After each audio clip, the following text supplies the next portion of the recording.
An Air France plane carrying 215 passengers has disappeared from the radar screens off the coast of Brazil. The last time the Brazilian air traffic control had contact with the Air France Airbus A330 was at 3:33 a.m. this morning. Planes took off immediately to search the area, which is outside the range of Brazilian Air Force radar systems. On the morning of the 1st of June 2009, shockwaves shook the world's media. Flight AF447, the regular link between Paris and Rio, had vanished.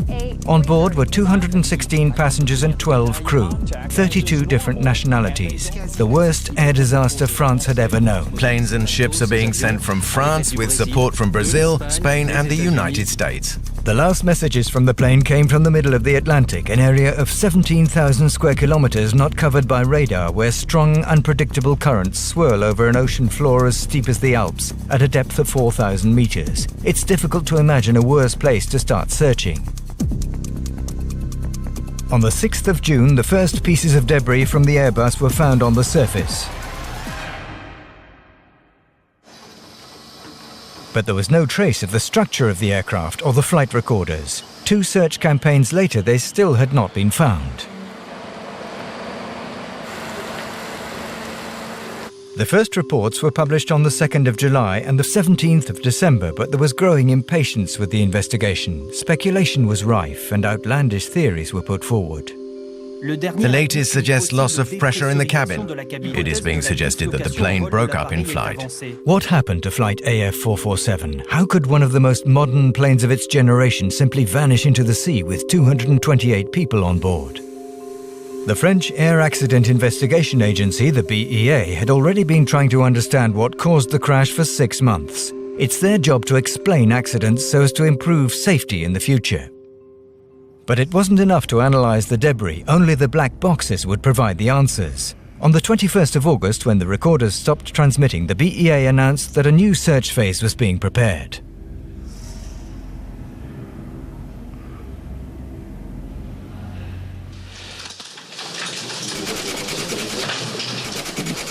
Bien, bonjour. Hello, we've invited you here this afternoon to talk about another search operation that is about to begin to find the wreckage of Flight AF477 and the flight recorders. As you know, it is absolutely essential for us to find and analyze the aircraft's flight recorders for this investigation to make any serious progress. We've brought in the world's most highly qualified oceanographers to enable us to pinpoint a more precise area than the initial one. Is this the most expensive and technologically challenging operation the BEA has had to undertake for an air crash? Yes. In fact, I think it would be fair to say that it's one of the most complex operations that's ever been undertaken on the seabed. The operation began with the selection of 11 scientific institutions. Given the small number of items found, the BEA asked them to work out as closely as possible where the crash happened. Michel Olitro is an ocean currents expert at Ifremer. It was the first time he or the rest of the scientific community had ever been confronted with a mission like this. That was the aircraft's last known position. The BEA experts have told us that it is most probably inside this 75-kilometer, 46-mile radius. And the little different colored dots represent recovered bits of debris with the dates they were found.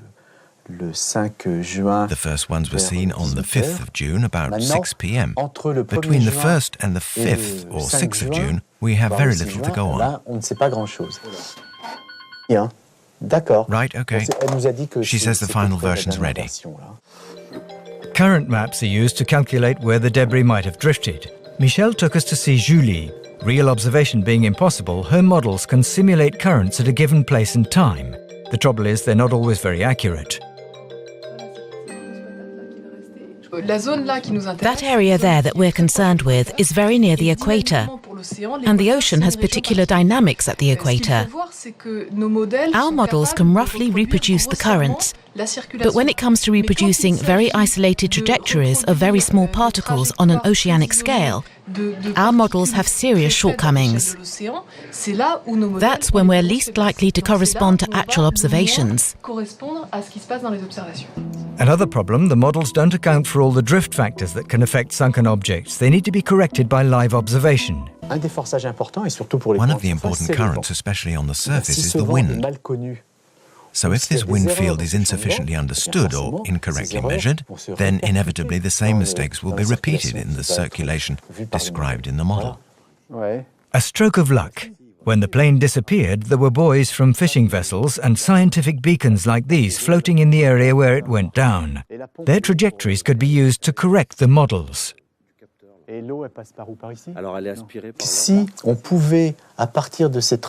we could use the trajectories of these buoys for the period concerned, between the 1st and 6th or 7th of June, and reconstitute the pattern of currents for that period, then we could very easily work out the trajectory in reverse, back-calculate the drift of the various pieces of debris or human bodies for which we know the position and the date. The dispersion of the debris and the buoys showed that the currents in the area were swirling and unstable. After about 6 months of intense calculation, the group working on it managed to define a search perimeter. By putting all these results together, we used a fairly simple statistical method to calculate an area that should contain the position of the wreckage, which is in this big rectangle here. The search area was here, way out between South America and Africa. It covered more than 2,000 square kilometers. Recife, the eastern tip of Brazil. Final preparations were made for the departure of the search teams to the operations zone 2 days later. To find the wreckage, the 2 vessels chartered by the BEA were converted into a floating research base. They were equipped with towed sonars, subsea drones, and robots capable of working under 6,000 meters of water. To cover the whole zone and adapt to extremely steep and uneven terrains, all the equipment was backed up and, above all, interactive. With the BEA, Paul-Henri Narjolet helped select the equipment. He's a deep-sea search expert who was part of the team that discovered the Titanic. The BEA appointed him to coordinate the operations at sea. There's definitely enough evidence to say that we have a very high probability of finding something in this zone. We have 2 vessels for this operation, the Anne Candy, which got here yesterday, and the seabed worker. We have a complete system on each vessel. A search system and an investigation system. The search system comprises a sonar or sonars that can provide pictures of the ocean floor and possibly detect the wreckage of the aircraft we're looking for. And then there are systems to go down and investigate the points we've located more closely. All this technology was in constant use. In the effort to find the black boxes, they had to scour an area of between 2,000 and 3,000 square kilometers in 26 days. To operate the equipment and analyze the images, the BEA recruited the very best aeronautical and subsea search experts. On board, the Woods Hole Institution, the oldest US oceanography institute, and Phoenix International, who've already worked for the BEA 3 times before. When it comes to recovering aircraft, this team has done more aircraft recoveries. The US Navy has done more aircraft recoveries than anybody else. The real challenge is finding it. Once it's located, the recovery is very straightforward, and there's been numerous aircrafts recovered. It's finding it. And the challenge with that is, one, there's not a lot of information on where it is. There's no radar tracking or other information to give us a good location. So with back calculating a drift for 6 days, there's a lot of variables. So narrowing where to search is the first challenge. The second is the terrain.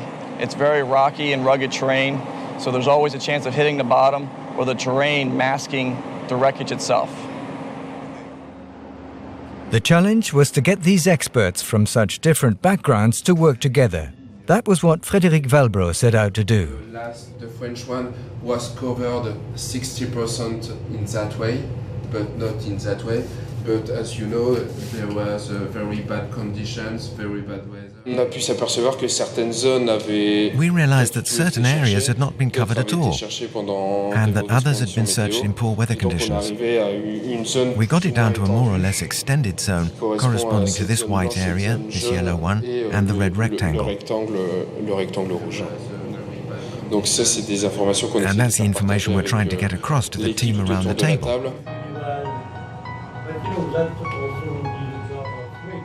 The geologists, oceanographers and aeronautical engineers around this table were preparing to scrutinize sonar echoes and images of the ocean floor in the hope of finding the wreckage and the black boxes. They came from the four corners of the globe and each was among the best in their field.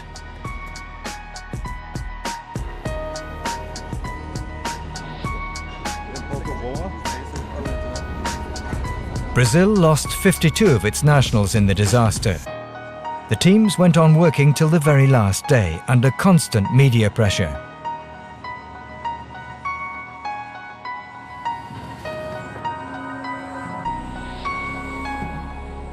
The seabed worker set off from port to be joined offshore on the search zone 2 days later by the Anne Candies.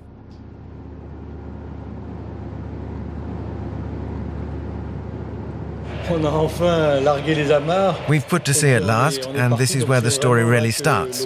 For us, anyway. Of course, there's been a lot of preparation beforehand.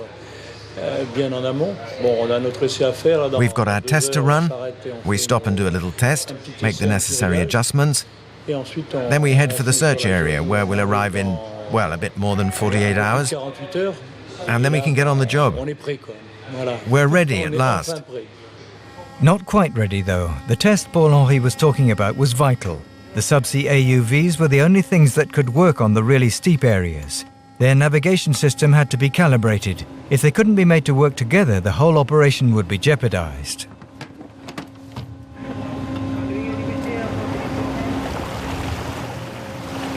Okay to go. Okay, take her up. Yeah, we're proceeding to launch. Ready? Going up.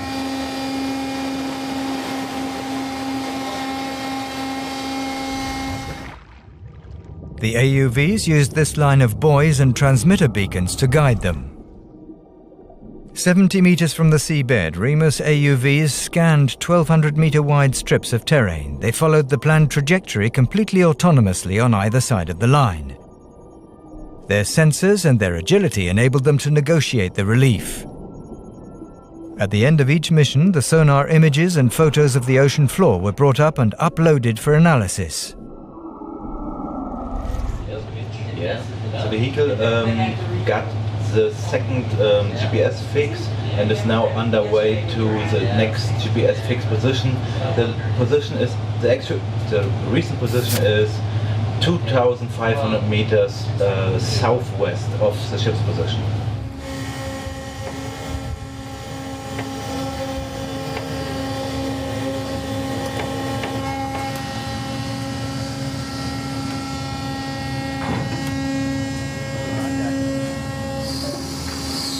The test proved conclusive. All the AUVs were working perfectly.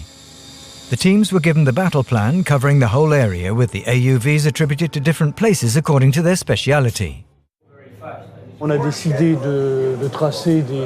decided to trace out subzones as working areas for the AUVs, with particular areas for the towed sonar. Because with a relief like this, there are places it can't go. So we're using it on areas where it can work efficiently. For example, sedimentary plains, where it's ideal because it has a broad band, so it can cover very wide strips. We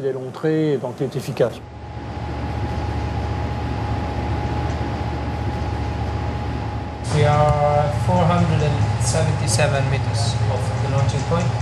So we will set up 300 meters off and set the vessel up on DP.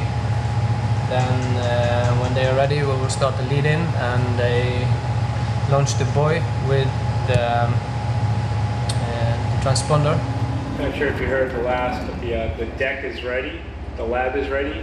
We can proceed then on launch.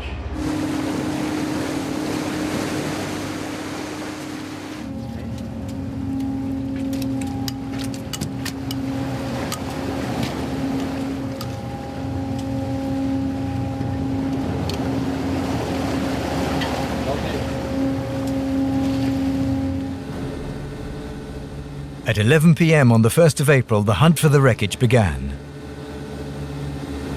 Cette première lancée là, c'est l'aboutissement. 8 months hard work, searching and observation have gone into preparing this attempt.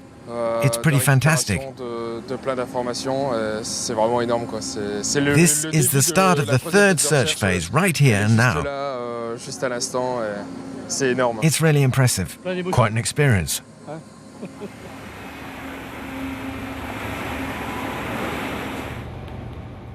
In this room, Neil McPhee follows the progress of the Remus AUV in real time. If necessary, he can divert it or abort the mission.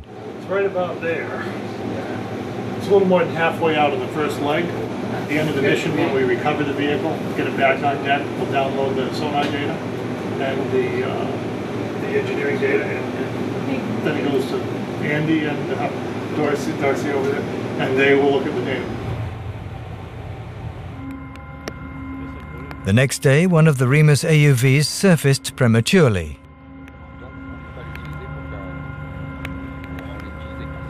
The second dive, and the second dive went down to the bottom and came back up, so there's some kind of error. The first dive, though, is still going well. It's running its mission, and everything, hopefully good data.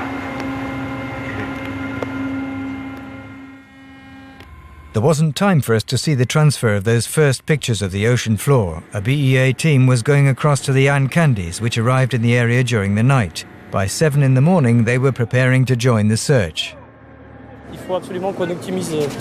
We must make sure we make the best use of the equipment and have another vessel, deploying its Orion-towed sonar a good way away from the seabed worker, that can be used for detection. You'd have to be on board to confirm the presence of the wreckage, so it'll be more efficient to deploy a reduced team of 3 here. The investigators were welcomed by the people from Phoenix International, one of the most experienced subsea search companies. They've recovered more aircraft than any other company. The water depth here, is between 3,000 and 4,000 meters. We'll probably have anywhere from 4,500 meters to 8,000 meters of cable out. So it's a lot of cable, and you have to take precautions. The towfish back there, it would be significant if we were to hit the bottom with that system.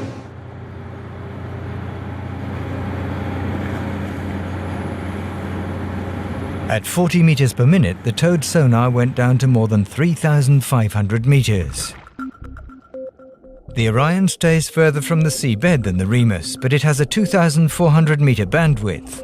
On the flat terrain assigned to it, it can scan up to 90 square kilometers a day, the equivalent of the 3 Remus AUVs together. Less maneuverable, it traces long, straight lines across the plains. The images were transmitted by cable in real time. At the other end of the 4,000 meters of fiber optic cable was Charles Capica. In 35 years in the business, he has found more than 100 civil and military aircraft. 2,400 meters over that whole display makes aircraft pieces very, very tiny. Over the years, we have found a lot of aircraft.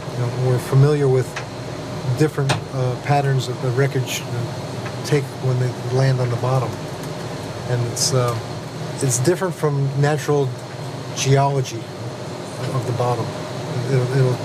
It stands out because it's got it looks different than everything else around it. In a week, the sonar covered more than 600 square kilometers. We left Charles at midnight watching the screen for the slightest sign of debris. They're relieved every 12 hours.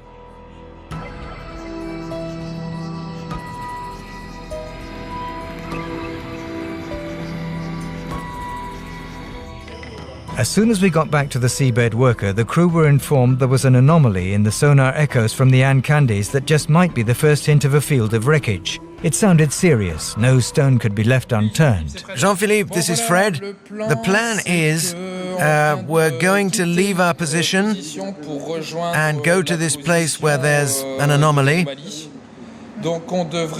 We should be there in 30 or 40 minutes, and we'll send the ROV down at that point. Right, I've got that. We hope to finish our line C2 in about 4 hours. We'll be a long way from that position, so it'll be clear for you to deploy your equipment.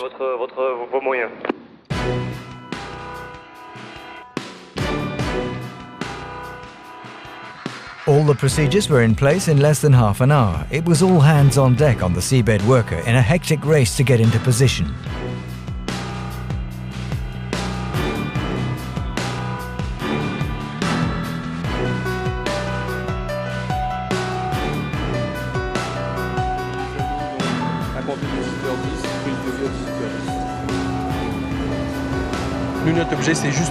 We have to make sure that the basket is completely empty before we put it in the water, and legally speaking, that everything is done according to the proper judicial procedure.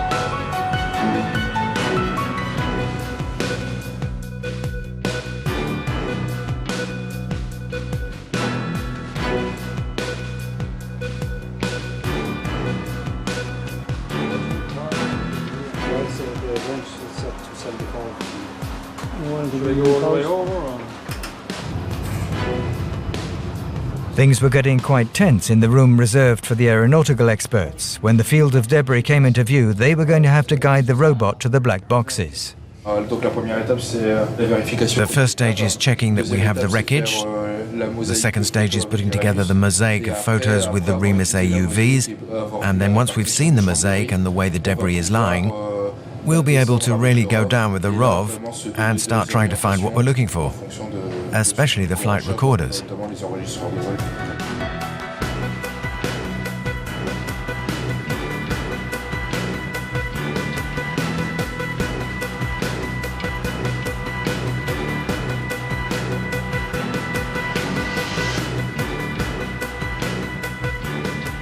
But they were soon disappointed. What the sonars had picked up were outcrops of rock covered in sediment, but there was no wreckage for the moment.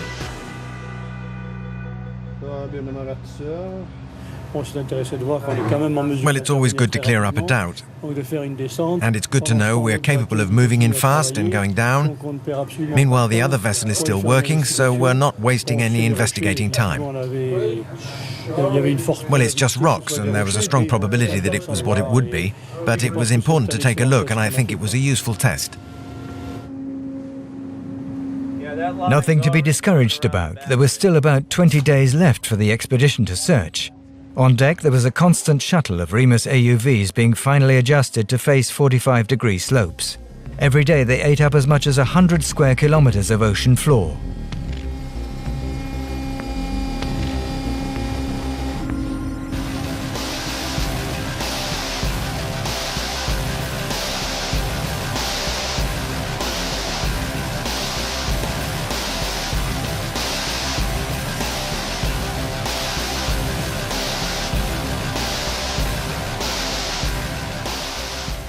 After a week, they had covered nearly a third of the zone, with 3 of these AUVs deployed day and night, surfacing on average once every 8 hours.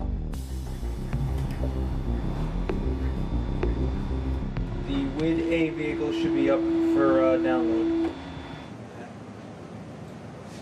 Try to go through the data real quick before the next AUV goes down. On these lines, we are mainly seeing, rocks. It makes it somewhat difficult to detect the difference.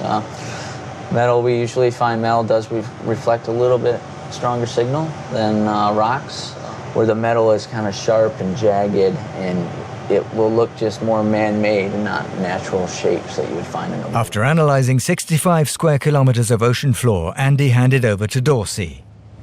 Morning. Good morning. It was midnight. She was starting her 12-hour shift hunting for aircraft debris with Stephanie, who's a geologist and geophysicist. She explained the different types of images produced and analysed for these search campaigns, from cartography done by the French Navy's Oceanographic Department to films from the search vehicles deployed in the zone. We need a bathymetric reading of the relief on the ocean floor. The AUVs are sent down onto these reliefs to obtain higher resolution maps in the order of 1 meter, just over 3 feet, so we can identify objects like the aircraft wreckage that we're looking for. But the images from the Remus AUVs were not the only information the analysts had to go on. Stephanie took us onto the deck of the seabed worker, where a team was recovering satellite pictures from the towed sonar deployed on the other vessel. The Orion, less suitable for steep slopes, scanned the flat plains in the zone. The primary analyzation is done actually while it's being acquired. That's one of the major differences between cabled system and the AUV. But I render a second look as I'm mosaicing it, and then we produce a target list, which is just a spreadsheet of, and then yes, she's also they're reviewing it as well. So there's lots of eyes on the data. If we get a little lucky, we'll find it.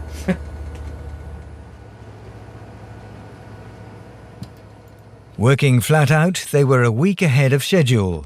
At this rate, in 10 more days, the whole zone would be covered and analysed.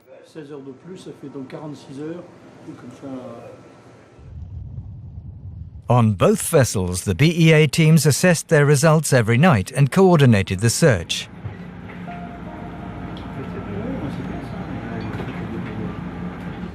At 4 a.m, a worrying development threatened to jeopardize the seabed workers' progress. One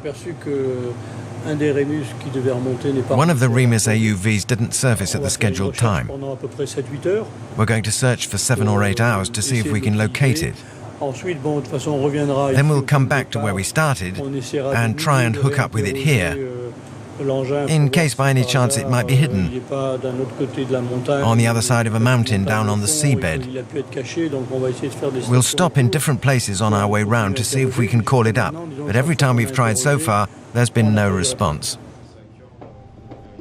The disappearance of the Remus was extremely worrying.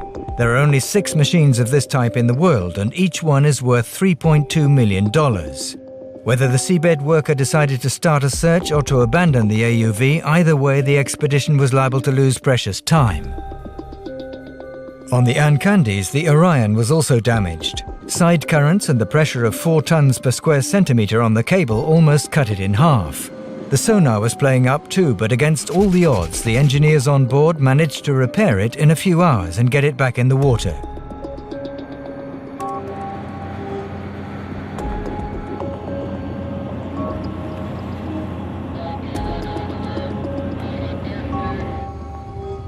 Their luck changed on the seabed worker too when Marcel, one of the operators of the lost Remus, got a signal from it. Abyss was communicating.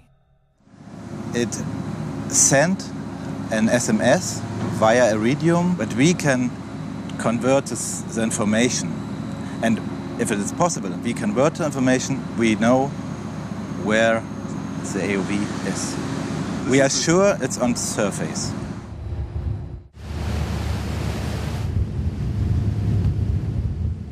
For 48 hours, all the personnel had been taking turns day and night to try and link up with the AUV. After more than 2 days without trace, the drone was brought up to the surface and recovered.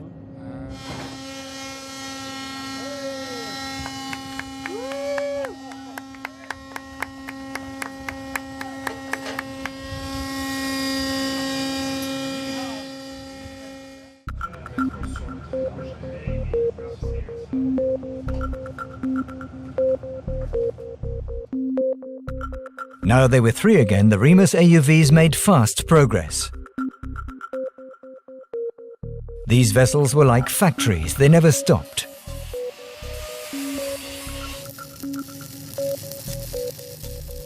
When an analyst or a seaman left his post, another immediately took his place. To adapt to the schedules, meals were served 5 times a day. The work cycle was never interrupted.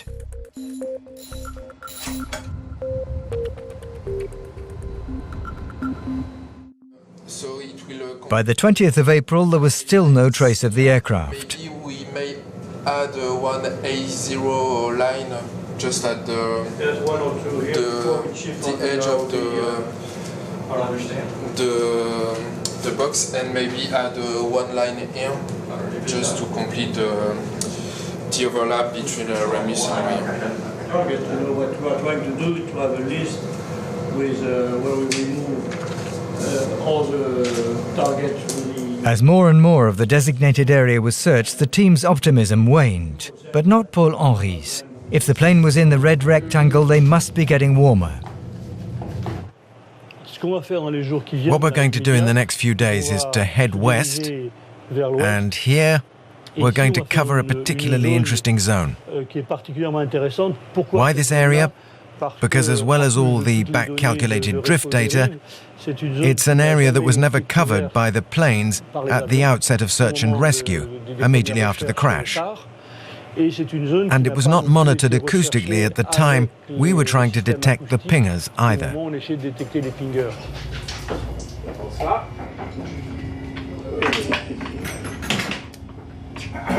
Always mind your own nuts, you mind, not somebody else's nuts. That's right, you mind your side. Yeah.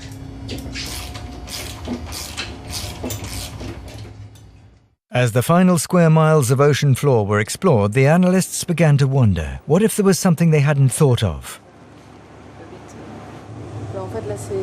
Well, this is to try and find out if there are anomalies we can clear up by going down with the Triton ROV. We can still pick up a couple. Yeah. I guess. Pick out a couple of these. Combined with yours, I don't know. Yeah. I think a lot of them are the same. No smoking gun. Nothing convincing, but nothing could be left to chance. Even the tiniest areas were checked and rechecked.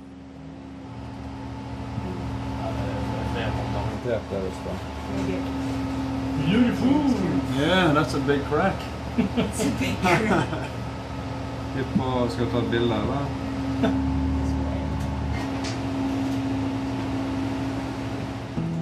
First the ROV, then it was the Remus's turn. They can take 200 photographs per minute, and in their last dive they showed clearly that there was nothing there.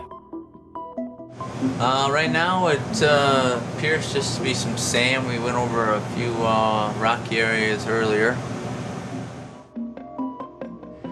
The entire area was thoroughly searched. The wreckage wasn't there.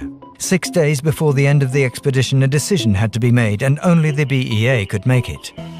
The teams and equipment are now really working well, and I think we could justifiably extend the search area around the zone defined by the scientists for a relatively marginal extra cost,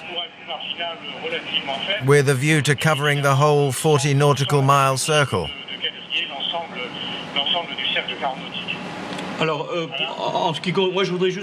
just like to add something about the rectangle. In the northern part of the rectangle, which is beyond the 40 nautical miles, we don't think it's very wise to go further than we have in a zone that hasn't been mapped.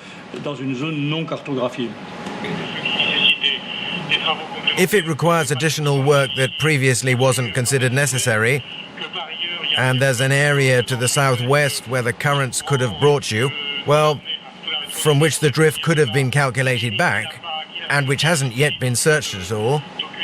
And if we don't find anything in those areas, even though they fit with all the scientific calculations, well, we're going to have to stop and think it all out again. We'll have to reevaluate the situation. Right, okay, very good. Part of the team on board would have liked to take a few weeks on shore to build up a new strategy, but that was just not an option. 8 months before, at the BEA, Olivier Ferrand had to assemble the equipment and personnel for the operation. More than 7 nationalities, international civil and military contracts. A hard logistical challenge to take up all over again. We launched an international call for tender to select the most suitable equipment to go on the support vessels. The oil industry works in depths of 0 to 2,000 meters, that's 6,500 feet. And as you know, we're in the middle of the Atlantic, where it's 4,000 meters, 13,000 feet deep, or more. So we need specialized equipment, usually found in oceanographic institutions. Obtaining equipment this rare can mean interrupting scientific programs planned years beforehand. And then there's the complex process of contracts and authorizations. We had to have 3 Remus AUVs, 2 from the Wait Institute for Discovery, and 1 that belongs to the German GeoMar. These 3 Remuses are used by Woods Hole, which is the US equivalent of Ifremer. They were on the Seabed Worker, a Norwegian-built vessel, which also had a robot on board. We had a charter contract with the American firm Phoenix International and with the Defense Department for help from the US Navy. De défense américain pour bénéficier des services de l'US Navy. To explore the Brazilian economic zone, you have to have full authorization beforehand. So, you see, between October and April, to get all the operational vessels out searching, it took about 6 months. The expedition could not afford to wait 6 months. The next day it was decided that there was too much at stake. Getting all the equipment and teams together was too complicated. They had to try everything and do it straight away, even if it meant extending the search area. The decision is to continue with the Seabed Worker, the Remus, and probably with Triton, but with probably a light crew for 22 days on site. And the goal is to do the top of the rectangular and the south of the area from the Akar Point and the northwest of the zone.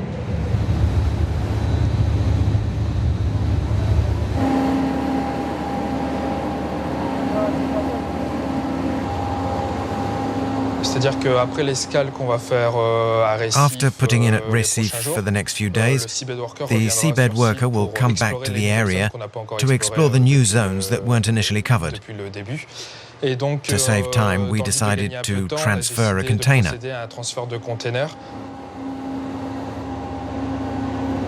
Transferring a container at sea is a tricky business.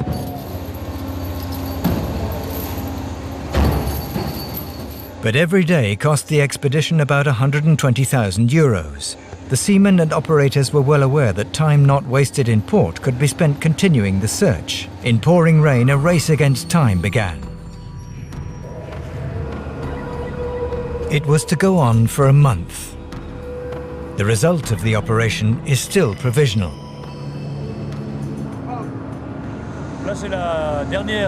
This is our final recuperation of an AUV in the 3rd phase. We've met our objective, which was to search in a given area. We've covered that area. In fact, we've covered more. I find it hard to see how we could have missed the aircraft. And I'm pretty sure we didn't. There are still 2 or 3 points we need to go and look at, and there, anything's possible.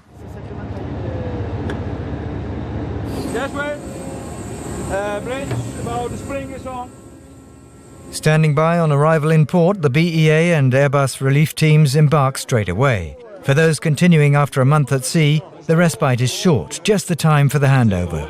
Ready to take over? We're ready. Everything's in working order for you. We've got it fine-tuned. You'll get off to a flying start. I hope so.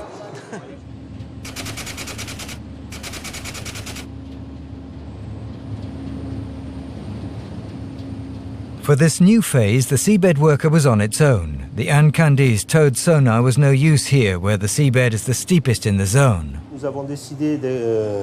We decided to have 3 zones. The first is located, shall we say, in the southwest quarter.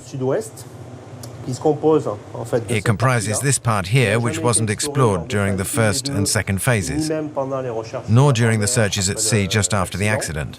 Zone number 2 is situated here. It was already explored by the Orion and will now be explored by the Remus AUVs. We still have some doubts about it. And finally, a new zone to the north, for which we have no precise bathymetric readings. That's why we decided to take this zone last. At that point, we will have covered all the search areas in the initial plan. Doesn't give us a lot of options. Okay. You know, everything on this is designed to let it fly. And the digital depth will show up here when it... At Recife, the expedition had to part with the Remus and some of the operators who were due on another mission. With reduced numbers, all the personnel now had to help operate the drones, and a crash course was held on board during the trip out to the search area. Yeah, there's the dummy for it there, or one of those is the dummy. Okay, so these can go back up in there. And I'll take this one, same as, you know, plugging it in.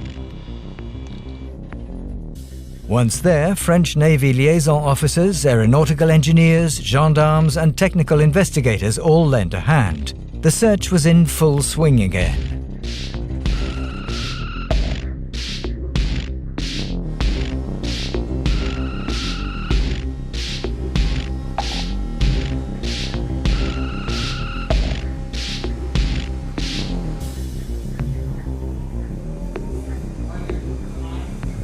In this confined space, moments of relaxation were few and far between. The seabed worker gained a choice recruit in the transfer. Charles Capica, who we saw on the Anne Candies, was now monitoring the Remus screens. Phoenix and Woods Hole, two of the most experienced subsea search companies, were now working on the same vessel. The numbers may have been reduced, but not the skills. The Remuses were in action again, dictating the rhythm of life on board as they had done for 35 days, but Andy's screens were still blank. Like the Allman Brothers? Not a single echo that might have come from aircraft debris to break the silence. The days ticked by, and the one thought in everyone's mind was to find the flight recorders that would explain why the crash happened. 7000 meters. On the 6th of May, an announcement was made on televisions the world over that was to change the course of the expedition. 11 months after the disappearance of the Rio to Paris Air France flight, the Ministry of Defense has just announced the black boxes have been located on the Atlantic Ocean floor. A French Navy submarine apparently traced the recorders in an area with a 5-kilometre radius. More than 1,000 kilometres from the coast, the team was cut off from the world. They were the last to hear the news. Hello? Hello, this is Frédéric Aimé and Sylvain Mollet on board the seabed worker. Listen, what we're calling about is, of course, the surprising news we heard this morning, that the French Navy has apparently discovered the flight recorders. The place is located not all that far from where the vessel is now, 20 nautical miles to the south. Go ahead, Jean-Philippe.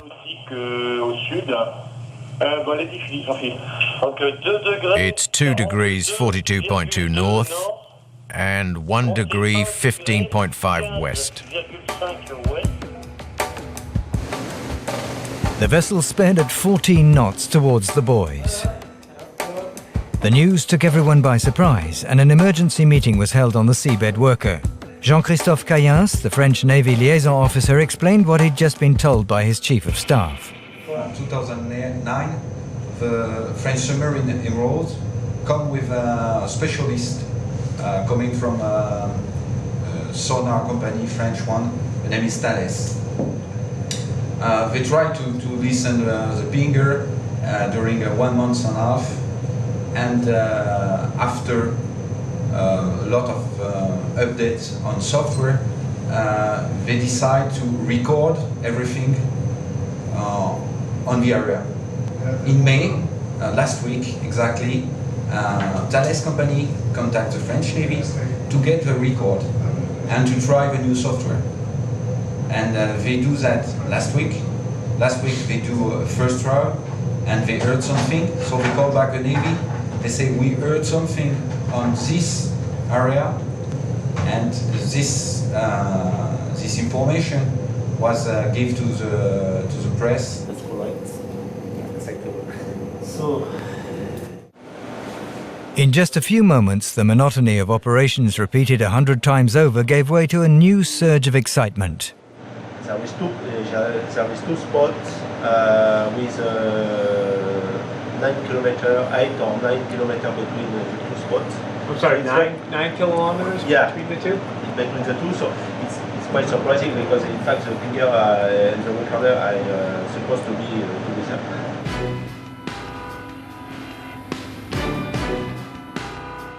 The two circles of 5-kilometer radius would be covered in a few days. One after the other, all the search drones dived in the new zone.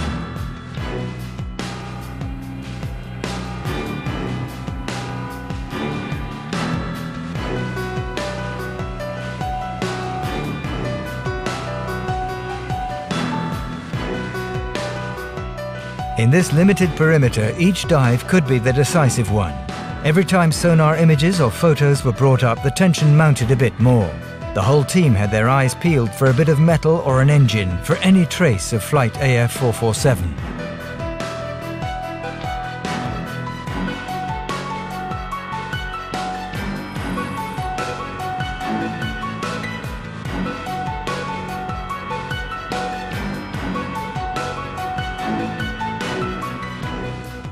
On the photographs and on the ROV cameras, the abysses seemed desperately empty.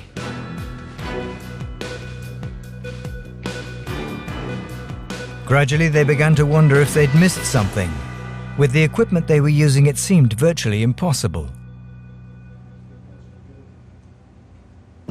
This screen shows 2 square kilometers of ocean floor in sonar images. The analysts managed to detect one trace of metal in the zone. On closer inspection, it turned out to be a drum hardly a meter high.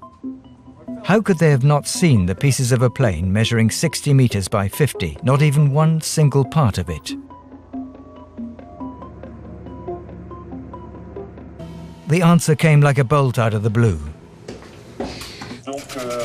Before I begin, I hope you're sitting down. Yes, we're sitting down. We asked the Navy to let us work on their recordings. Plantin de Hugues and Jean-Philippe Bouillon went down to Toulon. They worked with the experts on what had been detected. They took them one by one, and one by one they were declassified. Very probably, the submarine's acquisition chain recorded sounds coming from inside the vessel.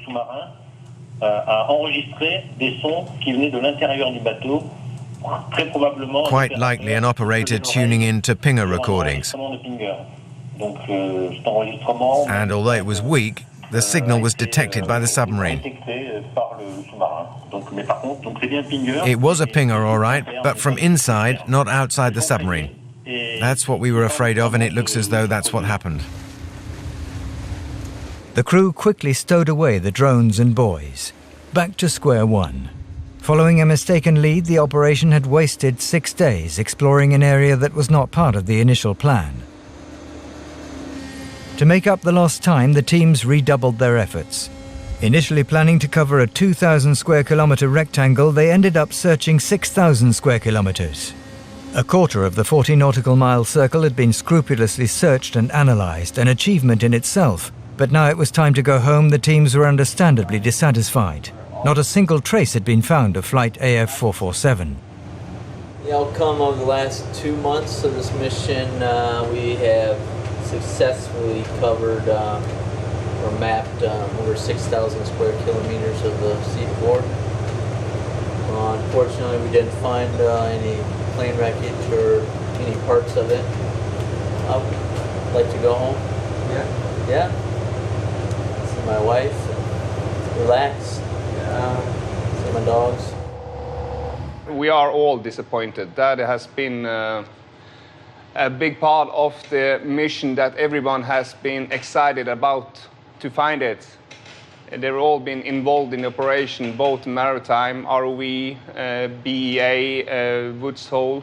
Everyone has been really designated to find the box, and of course then it is a disappointment that we haven't found it yet. But now we know that it is not in this area that we have covered.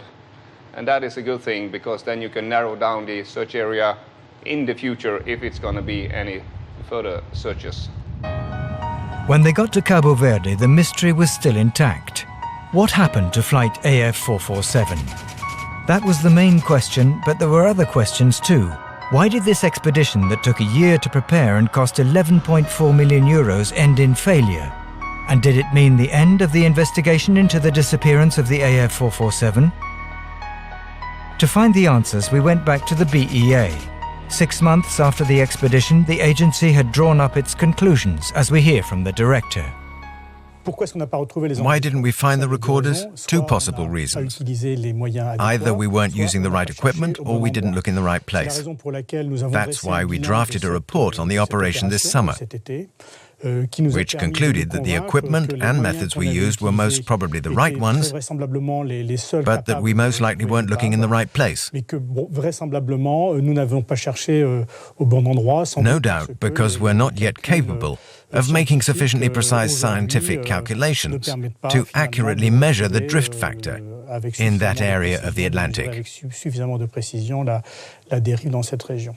The third phase is not the last, because we're already working on the next one. We hope it will start in early February 2011. The strategy this time will be to continue exploring the whole of the large circle until we've searched it all.